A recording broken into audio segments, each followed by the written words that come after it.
Bien, mis hermanos, continuamos con este diálogo muy ameno que estamos sosteniendo con nuestros supervisores de áreas de la Iglesia de Dios de la Profecía aquí en la República Dominicana. Gracias a ustedes por seguirnos a través de las diferentes plataformas. Bien, en esta ocasión nosotros nos preparamos para conversar con el supervisor del área número 5, que es nuestro hermano Héctor Julio Chávez, que está al frente de lo que es la provincia La Romana. La Romana es el área número 5 y de verdad que nos place tenerle en medio nuestro. Bienvenido. Bendiciones. Hermano Chávez. Dios bendiga. Sí, ¿cómo está todo? La familia, la iglesia. Todo está muy bien, mi familia está bien, el área está bien, el ministerio del área de La Romana está bien, Dios gracias, y todo marchando conforme a la voluntad del Todopoderoso. Qué bueno. Nosotros queremos saber cuántas demarcaciones, además de la provincia de La Romana, abarca en todo lo que es el área número 5 que usted preside. En la provincia de La Romana tenemos 4 municipios, que es Villahermosa, el 10 del Cumayasa, Guaymate y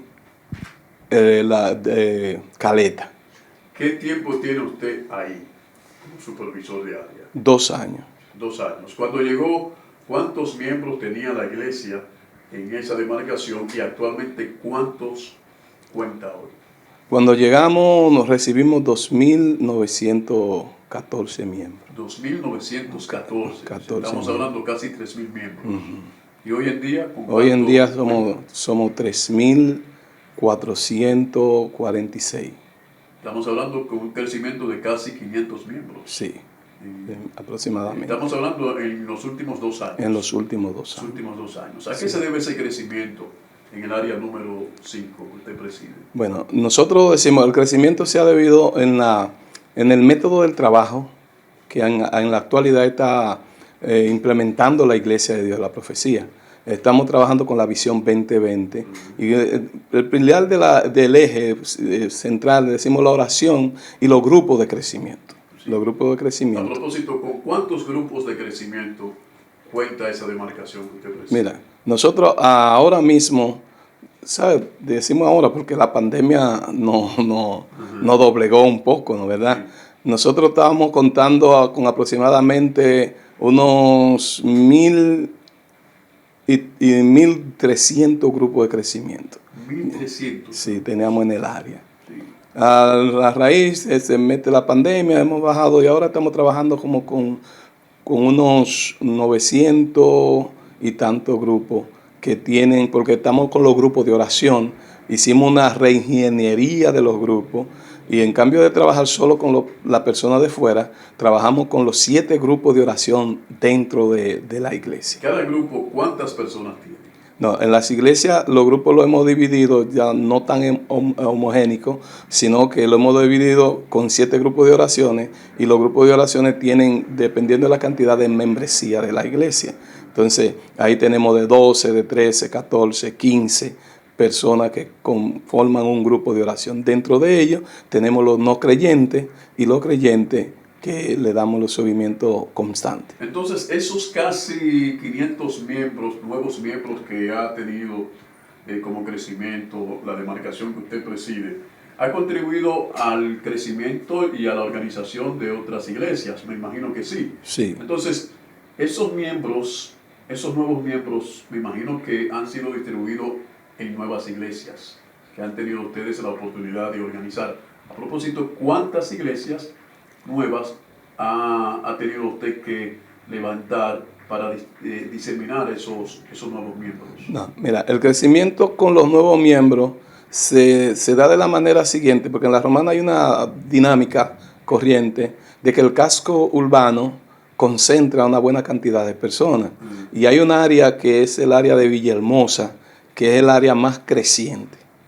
Entonces, la mayoría del crecimiento se ha debido al área de Villahermosa. Pero me imagino que han tenido ustedes que en determinado momento organizar nuevas iglesias. Sí, organizamos 5 nuevas iglesias. 5 nuevas iglesias que organizamos ahora.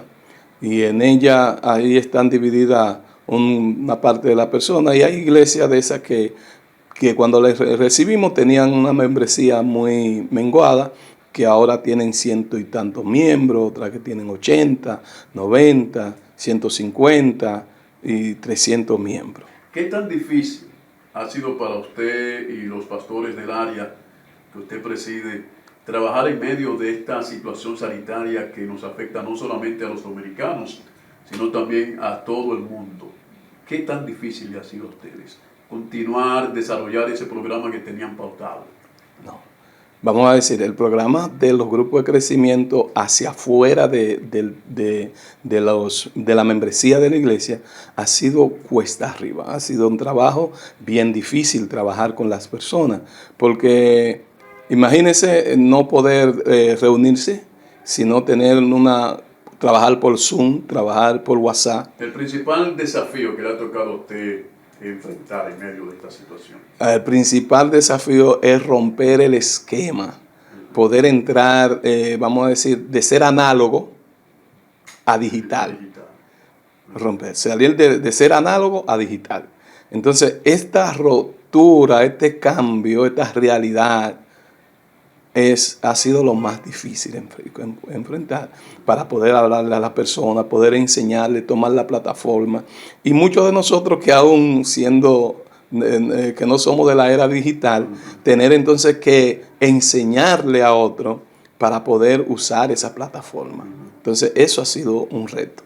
Ha sido un reto que realmente ha sido maravilloso, porque cuando vemos la iglesia reunida, cuando abrimos la plataforma y hay un grupo de personas, que 20, 30, 40, 50 personas en una actividad, eso nos llena de alegría. ¿Qué ha significado para usted y su área el Ministerio de Educación de la iglesia, el programa que se le ha establecido para crear un avance en cuanto al discipulado, la consolidación, el Ministerio de Adolescentes, el Ministerio de las Damas, el Ministerio de Bien Social?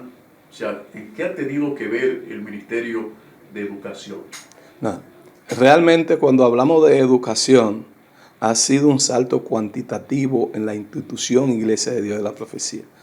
Porque la más de las veces veíamos la educación y teníamos enseñanza, pero no con tanto énfasis como se ha dado en los últimos años.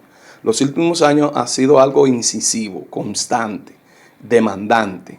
Y eso ha sido lo que realmente ha podido provocar como ese despertar en el liderazgo. El trabajo del Ministerio de Bien Social, ¿cómo usted lo evalúa? ¿Cómo lo ha desarrollado? Bueno, el trabajo de bien social nosotros lo hemos desarrollado de una manera dinámica. Hemos podido notar cómo se ha podido desarrollar. Ahora, para la pandemia, la sorpresa más grande para mí fue poder ver la actitud del liderazgo de la iglesia frente a esa situación. ¿Cuál ha sido la diferencia? No, ¿cómo podían corresponder? O sea, ¿cómo usted evalúa esa actitud? Positiva, propositiva de cada pastor. En el área nosotros hicimos una inversión de más de 1.500.000 pesos cuando lo calculamos. Eso es solo lo que podían calcular los pastores en las iglesias, con los miembros, sin el trabajo de bien social. ¿A través de donaciones? Donaciones. Nosotros, ¿cómo nos movíamos? En cada iglesia local había un comité, había un grupo de bien social que trabaja, tenían despensa, empezamos a almacenar alimentos para poder llevarle a la persona que tenían necesidades, y como había solo que decirle a la persona, nosotros estamos trabajando y necesitamos algunas provisiones, y ahí estaban las personas, con provisiones en efectivo o con provisiones materiales. 30 segundos para que nos dé un testimonio de todo lo que a usted le ha tocado vivir en medio de esta situación sanitaria, y que pueda compartirlo aquí con nosotros, algún hecho que ha marcado su vida ministerial, su vida familiar, su vida personal, en cuanto a la situación vivida por la iglesia, por los miembros en medio de esta situación del COVID-19. Mira, puedo decirle algo que me marcó realmente.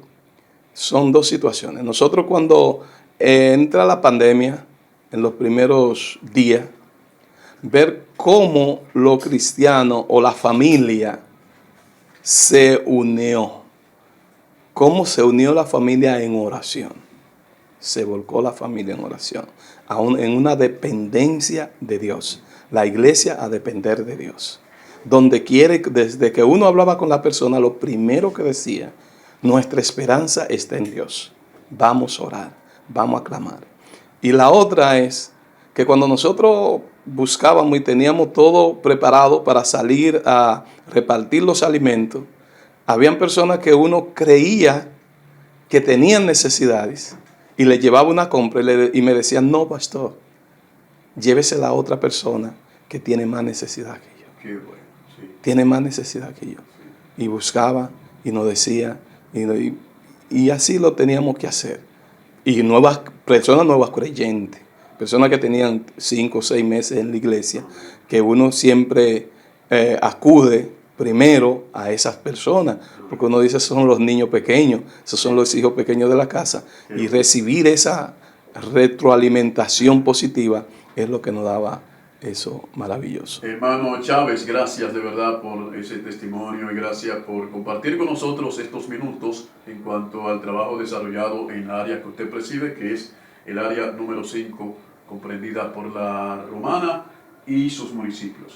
Gracias. Nosotros continuamos a través de esta convención, la 75ª convención de la Iglesia de Dios de la Profecía en la República Dominicana, la primera de manera virtual.